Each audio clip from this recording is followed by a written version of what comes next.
This is a quick little tidbit on the Pod HD500X and why it's in this box right now, being about to be returned.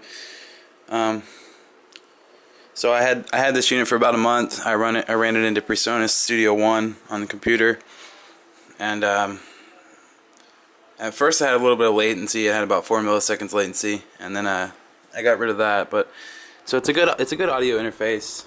It works good. It's really easy to record your guitar with. Right out of the box, you can just plug it straight into USB, and the edit software is pretty good. But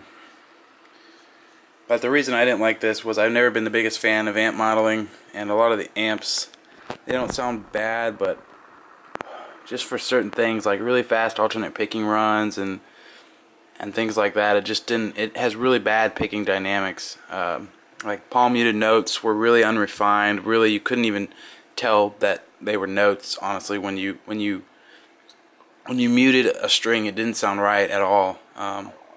So things like palm muting and any kind of picking dynamics, really, say if you mute a note, it wouldn't sound like a real amp at all. My Black Star over there is a lot better in comparison to this, but it had probably 5 or 6 amp models that I liked. It's definitely better than the Digitech RP series, the RP 1000, RP 500. Those just don't sound right at all to me. The effects on the Digitech are probably better than these. I didn't like a lot of these effects. They're kind of just cheap, not really authentic sounding to me.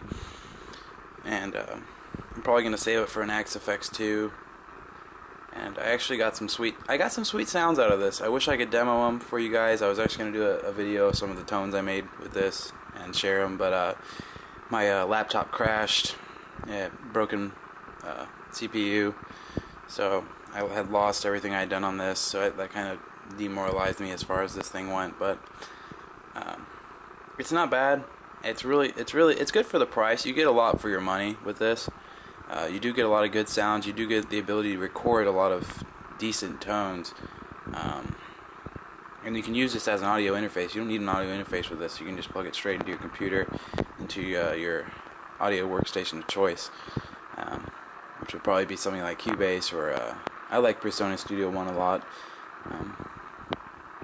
But yeah, that's the main reason I'm returning this. The picking dynamics are just not right on this, and I messed with a lot of the settings. I messed with the bias excursion, with the sag, and every advanced setting on this was tweaked in every way possible, and the picking dynamics were never real. They were never right. So that's my main quarry with this. But it is a really good deal for the money. You can do a lot with this, but it's just not my cup of tea. So I'm gonna save it for the Fractal. And yeah, thought I'd let you guys know that.